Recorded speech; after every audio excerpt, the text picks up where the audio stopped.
3부 예배 나온 여러분들을 주의 이름으로 축복하고 또 환영합니다. 피노키오라고 하는 세계 명작에 나오는 재미난 이야기를 한번 소개하려고 합니다. 아기 개구리 삼형제가 소풍을 나왔다가 항상 조심하라고 하는 엄마의 말을 듣지 않아 농부가 담아놓은 우유통에 아기 개구리 삼형제가 빠지게 됩니다. 첫째 아기 개구리는 내가 우유통에 빠졌으니 난 이제 죽는구나 이렇게 포기하고 죽음을 맞이하게 되죠. 둘째 아기 개구리는 무작정 뛰어올라 탈출하려다가 기운이 다 빠져 결국에 둘째 개구리도 죽게 됩니다. 셋째 아기 개구리는 서두르지 않고 계속해서 우유통에서 수영을 하게 됩니다. 그렇게 시간이 흘러서 셋째 개구리의 발끝에 뭔가 딱딱한 것이 닿았습니다. 보니까 치즈였어요. 계속 수영을 하니 우유가 저어져서 치즈가 된 것입니다. 결국 셋째 개구리는 그 우유통에서 무사히 탈출하게 되었다라고 하는 이야기입니다. 포기하지 않는 것, 그것은 우리가 인생을 사는 동안 대단히 중요한 것이라 생각합니다. 우리가 사업을 하든 공부를 하든 무엇을 하든지 간에 포기하지 않는 것, 그것은 우리가 이 땅을 살아가는 중요한 힘이 아닌가 생각을 합니다. 특별히 신앙생활에 있어서 포기하지 말아야 될 것 중에 제가 생각하는 것은 기도가 아닌가, 저는 그런 생각을 하게 됩니다.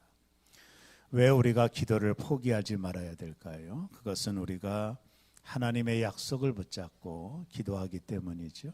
하나님이 우리에게 기도의 약속을 하셨기 때문이고, 하나님은 신실하셔서 그분은 그 약속을 이루시는 분이기 때문에 우리가 기도를 포기하지 말아야 되는 것이죠. 예수님께서 일찍이 우리에게 말씀하시기를 항상 기도하고 낭망치 말라, 누가복음 18장에서 주께서 우리에게 말씀하셨습니다. 우리는 지난 몇 주간 계속해서 기도에 대한 설교를 우리가 듣고 있습니다. 3주 전에는 제가 구하라, 찾으라, 문을 두드리라 이 설교를 통해 우리가 얻지 못함은 구하지 아니함이라 이런 말씀을 드렸던 것으로 기억이 납니다. 지난주는 우리가 구체적으로 무엇을 기도해야 되는지 야베스라고 하는 사람을 통해 기도의 내용, 우리가 하나님 앞에 드려야 될 기도가 무엇인지를 나누게 되었습니다. 오늘은 저는 오늘 우리가 읽은 본문을 가지고 우리가 하나님 앞에 기도할 때 가지고 있어야 될 태도, 그 태도에 대하여 말씀을 좀 나누려고 합니다.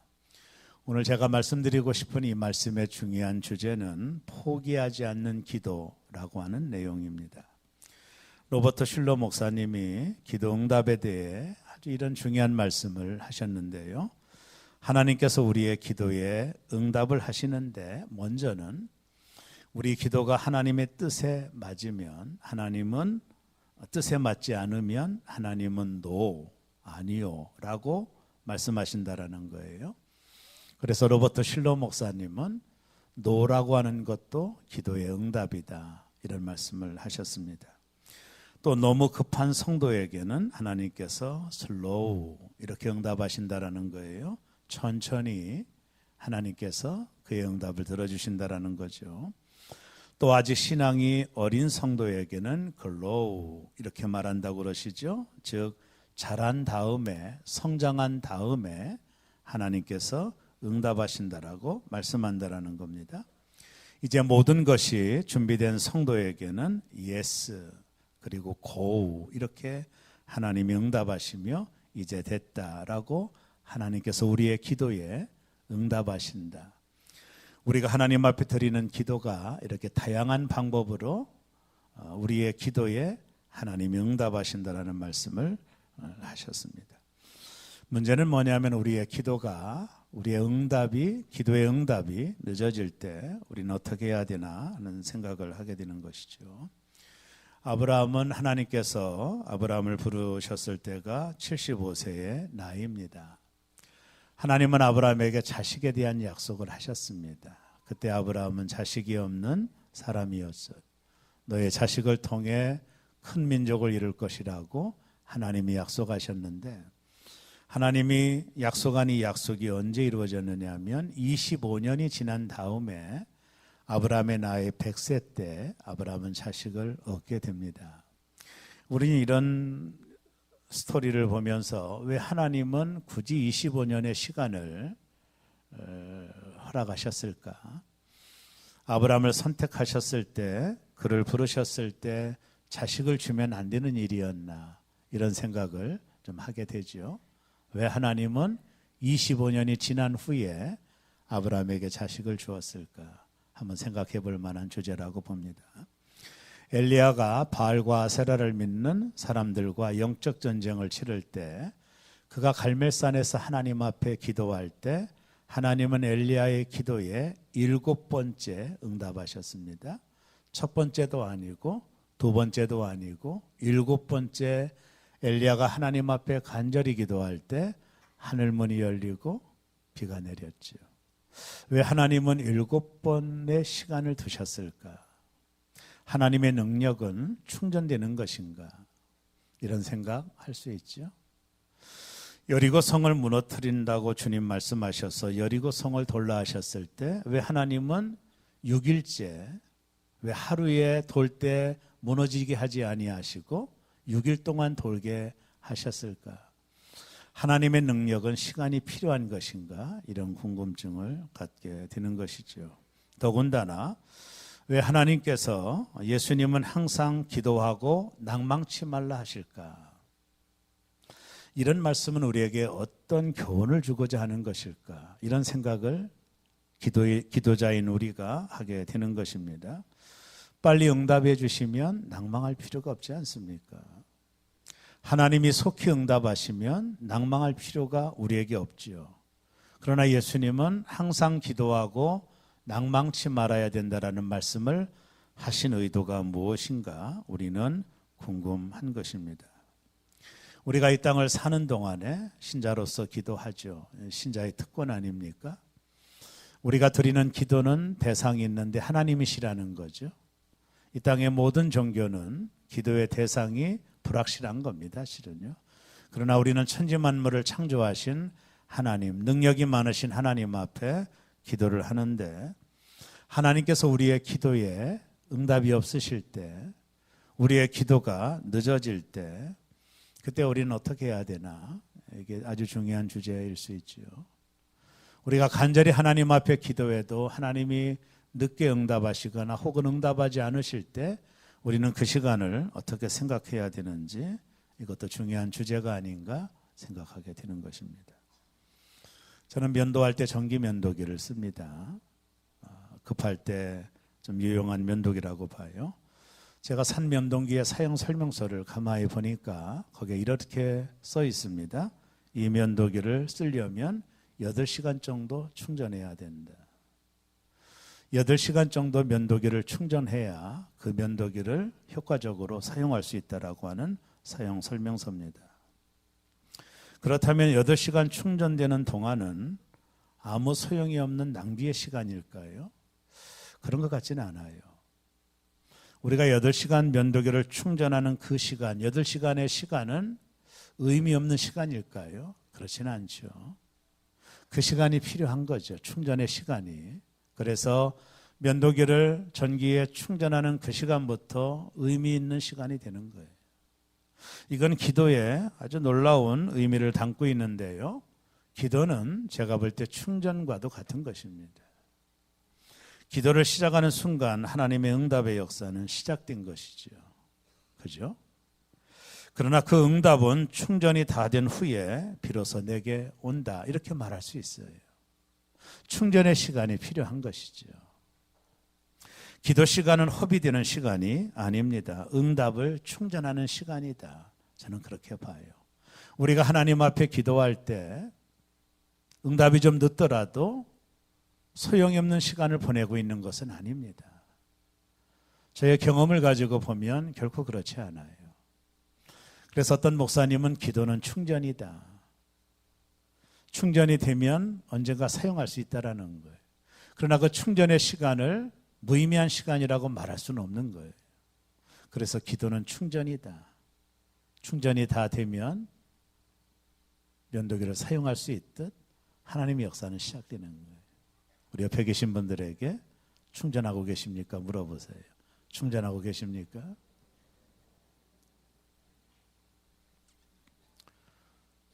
충전의 시간은 허비되는 시간이 아니죠. 저는 정말로 여기에 대한 간증을 밤새 할 수 있습니다. 충전은 허비되는 시간이 아니에요. 기도는 충전과 같다. 그렇다면 우리는 기다림의 시간이 필요한 겁니다. 필연적인 것이에요. 하나님이 우리의 기도에 금방금방 응답한다면 우리는 성실하지 않을 겁니다. 그리고 우리의 기도에 금방금방 응답한다면 하나님이 주신 선물을 선물로 여기지 않을 거예요. 그래서 우리에게는 기다림의 시간이 필요하고 기도는 충전의 시간이 필요한데 그것이 필연이라면 그 기다리는 시간을 우리가 어떻게 맞이할 것인가는 중요한 주제가 될 수 있겠군요. 오늘 그 얘기를 하려고 합니다. 오늘 우리가 읽은 본문은 베다니에서 일어난 사건입니다.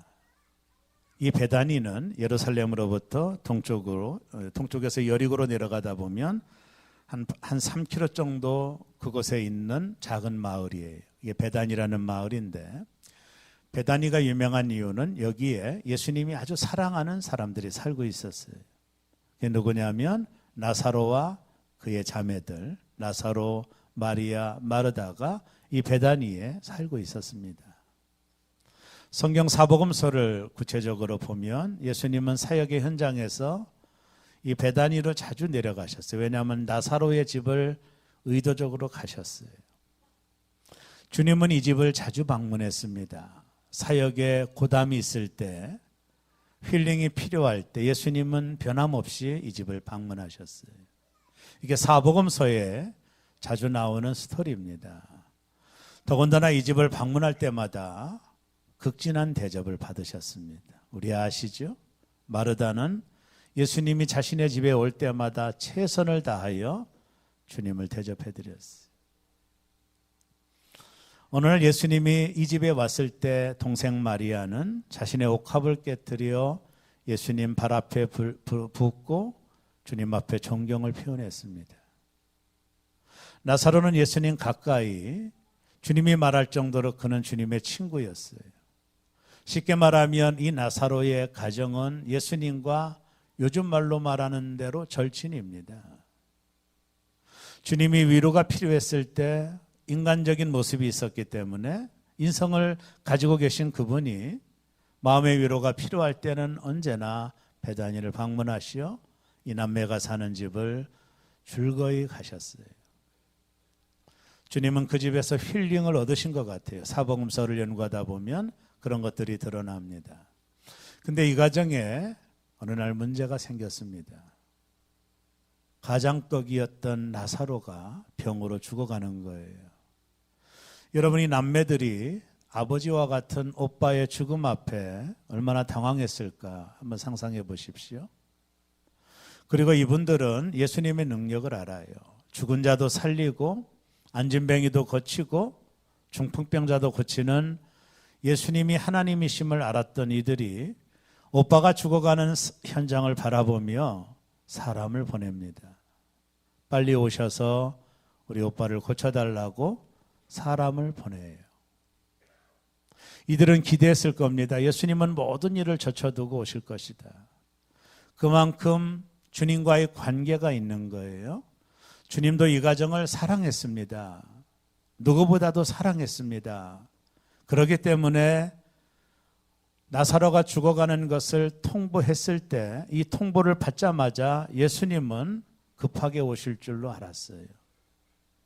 그런 기대는 당연한 거였습니다. 그만큼 나사로의 가정은 주님과 깊은 가정이었습니다. 그런데 시간이 지나도 예수님은 오시지 않아요. 주님이 오실 때가 됐는데도 예수님은 오시지 않았습니다. 그러다가 종국에는 나사로가 죽었어요. 이들의 가정에 얼마나 슬픔이 많았을까. 오빠가 죽은 것도 슬픈 거지만 더 슬픈 것은 왜 주님이 안 오셨을까? 그분이 우리를 향한 사랑은 거짓된 것인가? 이런 생각 했을 수 있겠죠. 더군다나 감정적으로 서운함도 있었을 거예요. 주님이 빨리 오셨으면 우리 오빠가 죽지 않는데, 과거에 정도 있는데 왜 오지 않았을까? 이런 서운한 감정이 이 자매들에게 분명히 있었을 것입니다. 우리가 오늘 본문을 해석하다 보면 이 여인과 나중에 예수님과의 대화 속에 그것이 묻어나 있어요. 예수님이 빨리 오셨으면 우리 오빠 살 수 있었을 텐데, 이 말 속에는 이 여인들이 가지고 있는 서운함이 있는 거예요. 여러분, 서운하지 않다면 사람인가요? 이분들이 간절히 원했을 때 주님이 속히 오지 않는 것에 대한 서운함은 당연한 거예요. 그런 감정은 나쁜 게 아니에요. 서운한 거예요. 예수님께 그렇게 간청히 부탁을 드렸는데도 오시지 않은 주님에 대한 서운함은 당연한 거예요. 그들이 그토록 원했는데, 그토록 빠른 시간에 오기를 원했는데 여전히 늦고 오지 않으므로 오빠가 죽은 것에 대하여 그들의 감정이 서운한 것은 당연한 거예요. 그 누구나 느끼는 감정이라고 저는 봅니다. 이건 우리의 삶에도 마찬가지예요. 주님, 내가 이처럼 기도했는데, 내가 이처럼 원하는데, 하나님 나를 사랑한다라고 말하는 것을 내가 믿고 있는데, 하나님 내가 이처럼 기대하고 원하고 바라고 기도하는데 여전히 기도의 응답이 늦어지는 것, 그런 시간들이 우리에게 찾아올 때 우리 마음속에도 서운함이 있단 말이에요. 우리가 무슨 성자인가요? 그런 감정은 우리에게 동일하게 가질 수 있는 감정이라는 거예요. 그러면 우리의 기도가 늦어질 때, 우리가 원하는 시간에 하나님이 응답하지 않을 때, 내가 원하는 타이밍에 하나님이 응답해 주지 않을 때 우리 마음속에 서운함이 있단 말이에요. 그런 서운한 감정을 갖게 될 때 우리는 뭘 생각해야 될까? 그것이 오늘 제가 여러분에게 드리고 싶은 말씀의 내용입니다. 기도 응답이 늦어질 때, 그래서 우리의 감정이 상할 때 우리는 뭘 해야 될까? 첫째는요, 하나님의 사랑을 의심하면 안 돼요. 이게 명제입니다. 여러분, 신앙생활을 성공적으로 하려면 이것을 기쁘게 받아들여야 돼요. 하나님의 사랑은 변하지 않아요. 여러분, 하나님 우리를 언제 사랑한지 아세요? 그 시간을 보세요. 그것은 우리가 아직 죄인 되었을 때 하나님 우리를 사랑하셨어요. 그때는 우리가 하나님과 원수가 되었을 때예요. 하나님 모를 때예요. 우리가 이 땅에 태어나기 훨씬 이전에, 아니 이 땅에 창조되기 이전에 하나님 우리를 사랑하셔서 하나밖에 없는 아들을 우리에게 주심으로 당신이 우리를 사랑하심을 보여주신 것이 십자가의 사건입니다.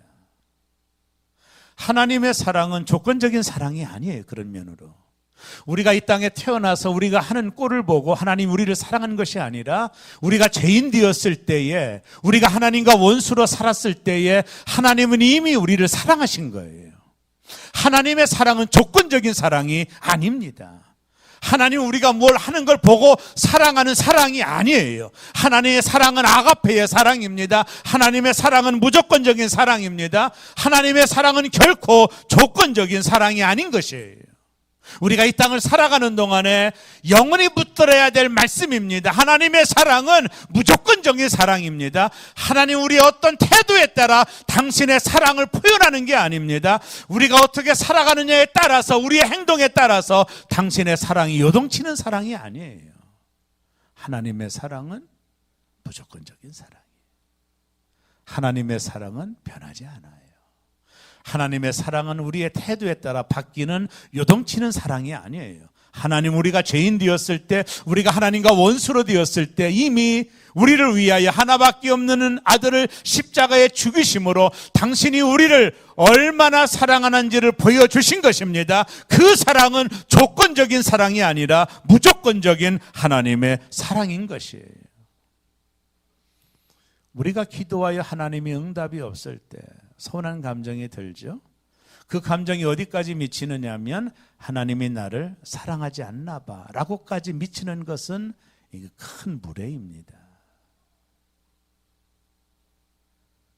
우리의 기도가 응답되지 않더라도, 우리의 기도의 시간들이 지연되더라도 하나님의 사랑은 결코 변하지 않아요. 하나님은 우리를 사랑하십니다. 오늘 우리가 읽은 요한복음 11장 5절을 보면 예수께서 본래 마르다와 그 동생 나사로를 사랑하시더니, 여기 사랑이라는 단어가 아가페입니다. 무조건적인 하나님의 사랑입니다. 예수님은 나사로를 사랑하셨습니다. 그럼에도 불구하고 이 가정에 큰 어려움이 찾아온 거예요. 사랑하지 않기 때문에 어려움이 찾아온 게 아닙니다. 사랑함에도 불구하고 나사로의 가정에 어려움이 찾아온 것입니다. 이 사실을 주목해야 돼요. 사랑하지 않기 때문에 어려움이 온 게 아니에요. 사랑하지 않기 때문에 우리 가정에 환난이 온 게 아니에요. 사랑하지 않기 때문에 우리 가정에 고난이 오는 게 아닙니다. 우리가 당하는 모든 것들은 사랑으로 평가할 수가 없어요. 하나님은 변함없이 우리를 사랑하시는 것입니다. 하나님 우리를 사랑하십니다. 하나밖에 없는 아들을 우리에게 주기까지 우리를 하나님은 사랑하십니다. 그 하나님의 사랑은 변함이 없는 아가페의 사랑으로 하나님 우리를 사랑하는 거예요. 우리가 이 땅을 살아가는 동안에 많은 어려움을 당하고 고난을 당하고 눈물을 흘리고 환난을 당하고 눈물을 흘릴 때도 있지만 하나님이 우리를 향한 사랑은 결코 변하지 않는 거예요.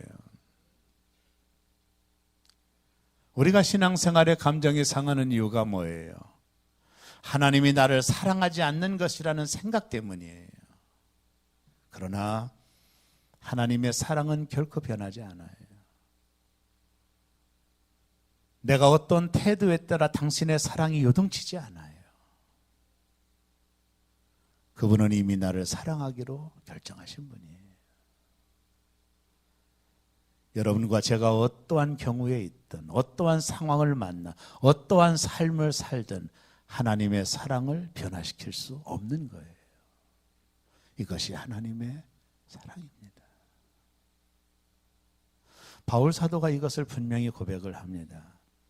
로마서 8장 35절에 보면 누가 우리를 그리스도의 사랑에서 끊으리요 환난이나 곤고나 박해나 기근이나 적신이나 위험이나 칼이랴.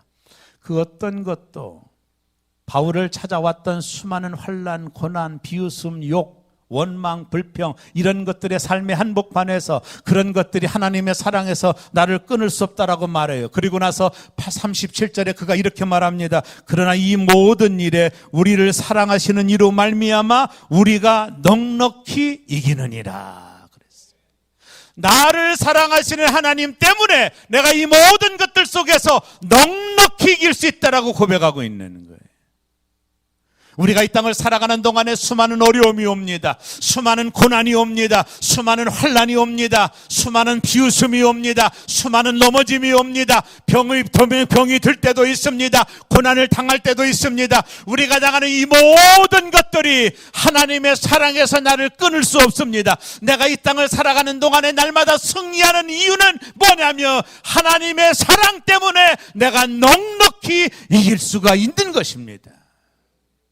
이것이 성도의 힘입니다. 영국의 유명한 설교가인 찰스 스펄전 목사님이 한 번은 시골에 그 한 마을을 농가를 방문했는데 그 집의 마당 한쪽 편에 풍향계가 있었어요. 그 풍향계 끝에는 바람의 방향을 가리치는 화살촉이 바람 부는 대로 흔들리고 있었습니다. 목사님이 유심히 쳐다보니 화살촉 밑에 글자가 적힌 것을 발견했어요. 거기는 영어로 이렇게 써 있어요. God is love. 하나님은 사랑이시라. 이상하게 생각한 목사님이 농부에게 묻습니다. 설마 하나님의 사랑이 바람 부는 대로 바뀐다라는 뜻은 아니지요? 농부가 웃으며 대답합니다. 물론입니다. 정반대지요. 바람이 어떤 방향으로 불든지 간에 하나님의 사랑은 여전히 변함이 없다라는 뜻으로 이것을 적어 놓았습니다.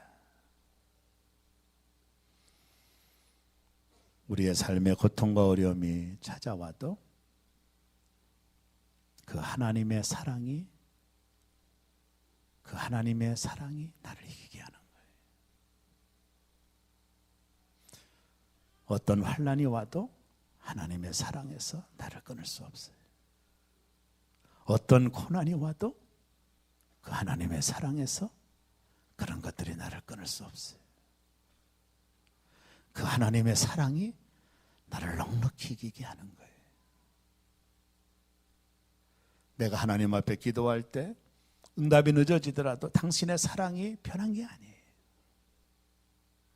하나님은 언제나 우리를 사랑하셔요. 내가 어떤 상황에 있든 무엇을 하든 하나님의 사랑은 변함이 없어요. 우리가 이 땅을 사는 동안에 정말로 기억해야 될 것은 우리가 그 하나님의 사랑 안으로 들어가야 되는 거예요. 하나님 우리를 변함없이 사랑하십니다. 그걸 믿어야 돼요. 우리는 사랑을 받았고 지금도 그 사랑을 받고 있어요. 심지어 우리가 죄인 되었을 때 하나님과 원수가 되었을 때도 하나님은 나를 사랑하시고 계셨어요. 그 하나님의 사랑은 절대로 변함이 없어요. 우리가 이 땅을 사는 동안에 절망할 때도 있고 낭망할 때도 있어서 하나님의 사랑을 의심할 때도 있지만 결코 그럴 수 없는 것. 하나님의 사랑은 절대로 변하지 않아요. 그 하나님의 사랑 안에 내가 거할 때 이 땅을 살아가는 동안에 우리는 승리할 수 있는 거예요. 그 하나님의 사랑이 우리를 이기게 만드는 거예요. 어떠한 상황 속에서도 우리를 이기게 만드는 것은 하나님의 사랑 때문에 가능한 거예요. 내가 어려움을 당해요. 눈물을 흘릴 때도 있어요. 한숨을 질 때도 있고 고통을 당할 때도 있지만 그런 것들이 하나님의 사랑에서 나를 결코 끊을 수 없어요. 우리의 이기는 힘은 하나님이 우리를 사랑하시는 거예요. 그것이 우리를 이기게 만드는 겁니다. 기도의 응답이 늦어질 때 기억하십시오. 하나님은 변함없이 우리를 사랑하십니다. 두 번째, 기도 응답이 늦어질 때 하나님의 뜻이 있음을 믿는 거예요. 이게 대단히 중요합니다. 예수께서 마르다와 마리아가 보낸 사람들이 주님께로 왔습니다. 당신 친구 나사로가 죽어간다라고 말할 때 주님이 이렇게 말씀하신 내용이 요한복음 11장 4절에 나옵니다. 거기 보면 예수께서 들으시고 이르시되 이 병은 죽을 병이 아니라 하나님의 영광을 위함이요 하나님의 아들이 이로 말미암아 영광을 받게 하려 함이라 하시니라. 예수님께서 뭐라고 말씀하시냐면 나사로의 병은 하나님의 계획하신 뜻 안에 있다라는 거예요. 어찌 나사로가 병든 것이 하나님의 계획하심일까? 이해하기 참 어려운 부분이죠. 예수님 말씀하시기를 이 모든 것은 하나님의 뜻 안에 있는 것이다. 하나님의 계획함에 있는 것이다. 여러분 생각해 보세요. 이제 더 이상 나사로가 죽어서 소망이 없어요. 상황은 종료가 된 겁니다. 더 이상 무슨 기도와 간청이 필요하겠습니까? 이미 장례가 끝나고 나사로는 무덤에 들어갔어요. 더 이상 무슨 희망이 있을 수 있겠어요? 도대체 하나님의 뜻이 어디 있다라는 얘기입니까? 모든 상황이 끝났는데 무덤은 절망을 상징합니다. 한 가닥 희망도 무덤 속에는 의미가 없는 거예요. 근데 주님이 마르다 나사로의 집에 왔을 때는 이미 장례가 시작이 됐고 장례가 진행 중에 있습니다. 이때 예수님께서 나사로가 묻어있는 무덤에 가서 이렇게 말씀합니다. 요한복음 11장 43절에 보면 이 말씀을 하시고 큰 소리로 나사로야 나오라 부르시니 44절에 이어서 말합니다. 죽은 자가 수족을 메고 동인 채로 나오는데 그 얼굴은 수건에 쌓였더라. 나사로가 죽음을 이기고 살아난 것입니다. 예수님이 이 사건을 통해 나는 부활이요 생명임을 일러주기를 원했던 거예요. 이 나사로의 죽음 안에는 하나님의 뜻이 있었어요. 그가 죽어야, 그가 다시 태어나 살아나야 예수님이 생명이요 부활임을 말할 수 있는 거예요. 여기 하나님의 놀라운 뜻이 담겨져 있는 것입니다. 나사로가 죽은 것은 하나님이 그를 사랑하지 않기 때문이 아니라 하나님의 뜻이 그 속에 담겨져 있는 것입니다. 나사로가 죽고 다시 살아남을 통해서 예수 그리스도가 모든 사람들에게 나는 부활이요 생명임을 말씀하기 위한 하나님의 뜻이 이 사건 속에 담겨져 있다라는 것입니다. 우리가 인생을 사는 동안 절망하고 고통하면서 내 인생은 여기서 끝이라고 생각할 때에 꼭 기억해야 됩니다. 하나님이 아니라 할 때까지 아닌 것은 아닌 것입니다. 하나님이 끝이라 할 때까지 아직 내 인생은 끝난 것이 아닙니다. 지금 내가 당한 상황이 내가 원하는 상황이 아니지만 그럼에도 불구하고 하나님의 계획하심과 언제나 선을 이루시는 하나님의 뜻이 나의 삶 안에 있다는 것을 믿는 것이 기도자가 가지고 있어야 될 기도의 확신인 것입니다. 내가 드리는 기도가 모든 것이 끝난다 할지라도, 이제는 더 이상 희망이 없는 삶을 내가 당한다 할지라도, 이 속에서도 하나님의 계획하심과 하나님의 뜻과 하나님의 섭리가 있다는 것을 믿는 것이 기도자가 가지고 있어야 될 마음의 자세인 것입니다. 우리가 드린 모든 기도에는 하나님의 뜻이 있는 것이, 제가 1부 때 그리고 2부 때도 그 간증을 했어요. 제가 첫 번째 목회지에서 교회 건축을 하고 구성전이 팔려야만이 빚을 갚는 일이 있었습니다. 그거를 이제 팔아야 은행에서 빌린 돈을 갚는 일이었어요. 그래서 우리는 열심히 기도했습니다. 은행 이자 나가는 게 아까워서. 근데 은행 이자가 그때 한 2억 정도 됐는데 이걸 좀 구성전이 팔려야 갚을 수 있지 않겠어요? 저는 본래 성격이 한번 매달리면 뭐 죽기까지 매달리는 사람이라 하나님께 기도했어요. 성도들과 함께 기도했습니다. 이 구성전 팔리게 해달라고. 성전은 새로 졌고 그건 이제 필요가 없으니까 팔아야 빚을 갚는. 6개월 넘도록 기도를 해도 응답이 없어요. 근데 6개월 지났는데 누가 전화가 왔어요. 그 땅을 누가 한 1억 4천에 사겠다라는 거예요. 근데 내가 원하는 건 2억이에요. 그래야 빚을 갚으니까. 또 빚을 지니까 하나님 뜻이 아닐 거다. 그래서 또 계속 하나님께 부르짖었어요. 거의 2년 가까이 부르짖은 것 같아요. 정말로 부르짖었어요. 하나님 이 땅을 좀 팔리게 해달라고. 그래서 한 1년 4개월 정도 되었을 때 서울에서 어떤 분이 전화가 왔어요. 나한테. 목사님 그 땅 팔 생각이 있느냐고. 내가 팔겠다고. 당신 얼마 주겠냐니까 2억을 주겠다라는 거예요. 2억을.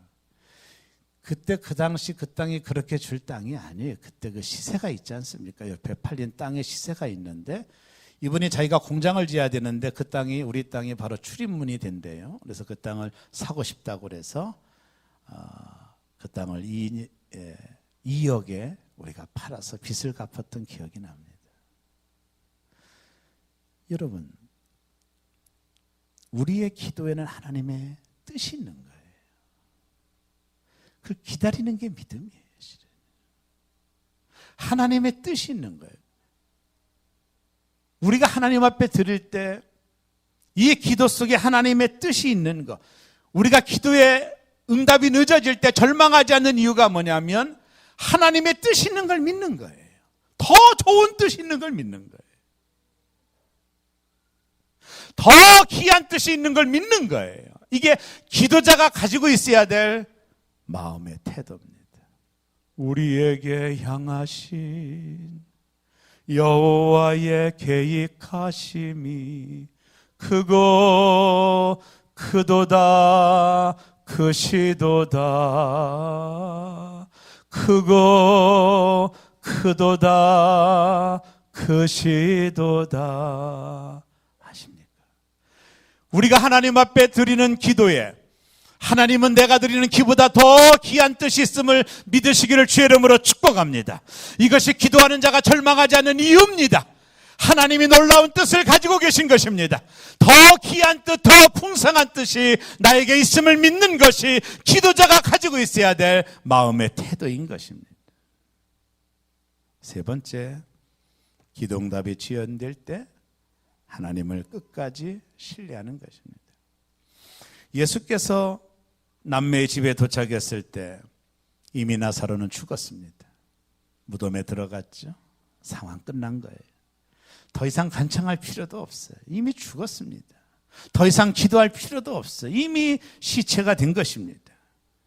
모든 것을 포기한 마르다가 예수님께 중요한 말씀 한마디를 던집니다. 그것이 21절이에요. 보면 마르다가 예수께 여짜오되 주께서 여기 계셨더라면 내 오라비가 죽지 아니하였겠나이다. 감정이 섞인 말이죠. 빨리 오셨으면 안 죽었는데 왜 주님 그러셨? 이런 말이죠. 그래서 마리아가 뒤에 아주 유명한 말씀을 하고 있어요. 그것이 22절입니다. 그러나 나는 이제라도 주께서 무엇이든지 하나님께 구하시는 것을 하나님이 주실 줄을 아나이다. 그러나 상황은 끝났지만, 더 이상 기도할 필요는 없지만, 그러나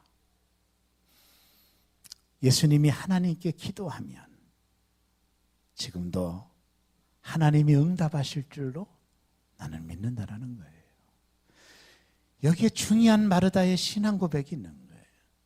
마르다는 모든 것이 끝났는데 끝까지 하나님을 신뢰하고 있는 거예요. 이것이 기도자에게 대단히 중요한 마음의 태도입니다. 그래서 예수님께서 우리에게 말씀하시기를 항상 기도하고 낭망치 말라, 끝까지 포기하지 말라라는 것입니다. 구하라, 구해서 안 되면 찾으라, 찾아서 안 되면 문을 두드리라. 우리에게 주는 메시지가 뭡니까? 끝까지 하나님을 신뢰하라는 것입니다. 모든 것이 끝났다 할지라도 그러나 하나님을 끝까지 신뢰하라고 우리에게 주님께서 말씀하시기 때문에 항상 기도하고 낭망치 말라고 말씀하고 있는 거예요. 기도의 가장 클라이막스는 뭐냐면 끝까지 하나님을 신뢰하는 것입니다. 그러나가 중요한 것입니다. 모든 것이 끝났다 할지라도 그러나 나는 주님을 신뢰합니다. 모든 희망이 사라졌다 할지라도 그러나 나는 주님을 신뢰합니다. 끝까지 주님을 신뢰하는 것, 이것이 끝까지 주님을 찾는 것이고 기도자가 가지고 있어야 될 마음의 자세요, 마음의 태도가 되는 것입니다. 중국 목사님이 쓰신 책 중에 광야의 식탁이라고 하는 책에 이런 재미난 이야기가 있어요. 큰 배 한 척이 큰 강을 따라 내려가고 있는데 갑자기 배 전방 물밑으로 큰 바위가 솟아올라와 있는 것을 선장이 발견하게 됩니다. 그래서 그대로 가다가는 배가 파손될 형편이었어요. 아무리 생각해봐도 그 바위를 피할 방법이 없어요. 자칫 잘못하면 수많은 사람들이 죽고 화물을 잃을 그럴 지경이 찾아온 겁니다. 그래서 선장은 자기 방에 들어가 간절히 하나님께 기도를 시작합니다. 저 바위를 피할 수 있게 해달라고. 그러자 하나님이 그 기도를 들어주기는커녕 오히려 난데없이 어마어마한 폭풍과 함께 비구름이 몰려와 엄청난 소나기가 쏟아지기 시작했습니다. 기도를 시작하자마자 소나기가 퍼부어 폭풍이 몰려오고 배가 요동을 치는 것입니다. 강한 바람 때문에 큰 파도가 일어나 배가 더 위험해지게 되었습니다. 그러자 선장은 하나님 도대체 왜 이러시냐며 절망하게 됩니다. 그러던 중에 갑자기 모든 것이 고요해지더니 사람들이 선장을 찾아왔어요. 그래서 나가보았더니 놀랍게도 배는 이미 선장이 기도했던 대로 바위를 안전하게 지난 후였습니다. 깜짝 놀라 살펴보았더니 순간적으로 어마어마한 양의 비가 쏟아져서 강물이 불어나는 바람에 배가 그 큰 바위를 무사히 지나오게 되었던 것입니다. 하나님의 생각과 선장의 생각은 이처럼 달랐던 것입니다. 내 생각과 하나님의 방법이 달라요. 불안해하지 마십시오. 내 시간과 하나님의 시간이 달라요. 조급해하지 마시기를 바랍니다. 응답이 지연되더라도 절망하지 마십시오. 끝까지 하나님을 신뢰하십시오. 그러나 그것이 우리가 돼야 됩니다. 끝까지 하나님을 신뢰하는 것입니다. 그래서 예수님이 항상 기도하고 낭망치 말라고 하신 것입니다. 요한계시록 5장과 8장에 보면 우리가 드리는 기도에 하늘나라에 어떤 일이 벌어진지를 잘 기록하고 있습니다. 성도가 이 땅에서 기도할 때 금대접에 향수로 담긴다고 말해요. 이게 계시록 5장과 8장에 나오는 이야기입니다. 그리고 그 금대접에 향수가 가득 찼을 때 천사가 그 대접을 쏟아붓습니다. 그때 땅에서 역사가 일어납니다. 요한계시록 8장에 보면 우리가 한번 기도한다고 해서 그 금대접에 기도의 향을 가득 채우기가 힘들다라는 거예요. 그러나 계속 기도하면 언젠가는 금대접에 기도의 향수가 가득 채워지게 될 것인데, 그때 하나님께서 천사들에게 이렇게 명령합니다. 대접을 땅에 쏟아라.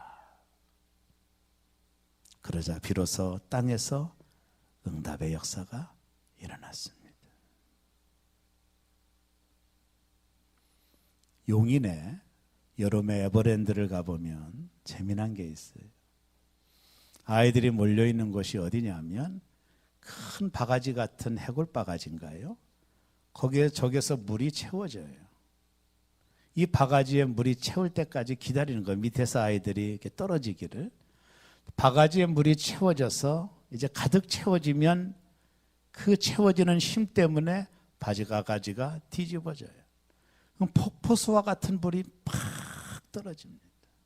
철없는 저도 거기 가가지고 물벼락을 맞아봤어요. 거기서 다 물이 떨어지기를 기다려요. 바가지에 물이 채워지기를. 그 무게가 채워져야 바가지가 뒤집히고 물이 떨어지기 때문에 아이들이 확 막 기뻐서 너무 폭포수를 맞으며 소리를 지릅니다. 성도의 기도는 채워져야 되는 거예요. 음쟁반에 우리의 기도가 차야 되는 거예요. 그래서 기다리는 시간은 허비되는 시간이 아니라 응답의 시간인 거예요. 그 은쟁반의 기도가 채워질 때 하나님께서 말씀합니다. 천사들에게 쟁반을 엎어라. 그때 이 땅에서 우리의 기도가 응답되는 것입니다. 그래서 예수님이 항상 기도하고 낭망치 말라 하신 것입니다. 여러분의 기도가 채워지시기를 주의 이름으로 축복합니다. 그 시간은 무의미한 시간이 결코 아닙니다. 그 시간은 응답의 시간입니다. 우리의 기도가 채워지는 시간입니다. 기도의 응답이 늦을 때 하나님이 나를 사랑하심을 확신하시고 그 하나님을 온전히 신뢰하시고 끝까지 기도함으로 여러분과 저의 기도가 채워져서 주께서 우리의 기도를 엎으실 때까지 저와 여러분의 기도가 채워지는 역사를 맛보시기를 주의 이름으로 축원합니다. 하나님께서 하늘문을 여시고 우리가 드린 기도가 채워져서 그 기도를 엎으실 때 이런 하나님의 역사를 바라보며 오늘도 포기하지 말고 기도의 응답이 늦어진다고 절망하지 마시고 끝까지 주님을 향하여 기도의 끈을 놓지 않고 반드시 응답하실 하나님을 저와 여러분이 기쁘게 만나는 금년 저와 여러분 되시기를 주의 이름으로 축원합니다. 기도하겠습니다.